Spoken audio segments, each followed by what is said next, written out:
Kia ora, I'm David Chaston with 90 at 9, brought to you by interest.co.nz. This week, get everything you need to know in 90 seconds at 9 o'clock with news. There's a global bond sell-off underway, which we'll be watching in the run-up to the end of the month. Bond investors are nursing huge losses as the bond market enters a bear phase, the scale of which we haven't seen in nearly 40 years. But first up, China reported that its first 2 months of 2022, profits at private businesses fell almost 2% compared with the same period last year. Profits of foreign companies fell more than 7%, but their state-owned enterprises reported more than a 16% rise, most of which came from mining, read coal.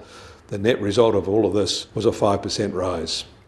Future industrial profits outside the coal industry might be a challenge in the face of a growing spread of the pandemic there. Shanghai has now ordered a lockdown and mass testing in a key industrial powerhouse part of the vast city. This will have global shipping and supply chain consequences. Since the invasion of Ukraine by Russia, China has been experiencing huge flows of money out of the country. They are leaking funding from both stocks and bonds, according to monitoring of high-frequency data. And it is China-specific, not a general emerging market trend. The volume has been enough to shift the yuan down by almost 0.5%. It is as though American and European wealth managers are rethinking their structural commitment to China. There will be loud echoes if that is underway. In the US, the administrators are proposing a billionaire minimum income tax of 20%. Most billionaires pay little or no tax now. It will require that American households with a net worth of more than $100 million pay a rate of at least 20% of their income, as well as on unrealised gains in the value of their liquid assets such as stocks and bonds, which can accumulate in value for years and currently only taxed when they're sold. More broadly, the global bond market repricing got more momentum at the end of last week in anticipation of a looming policy tightening cycle, with the major central banks seeking to tame inflation running at multi-year highs. The yield on the US 10-year note hit 2.5% earlier, the highest since May 2019.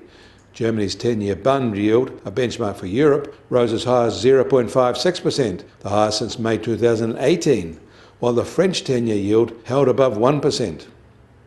US Treasury 10-year yield opens today at 2.49% and unchanged over the weekend. And the price of gold starts today at $1,958 an ounce and up $2 from this time on Saturday. A week ago, gold was at $1,929 an ounce, so almost a $30 gain since then. And oil prices have little changed at $112 a barrel in the US, and the international Brent price is still about $116.50 a barrel. These prices are about $10 higher than a week ago.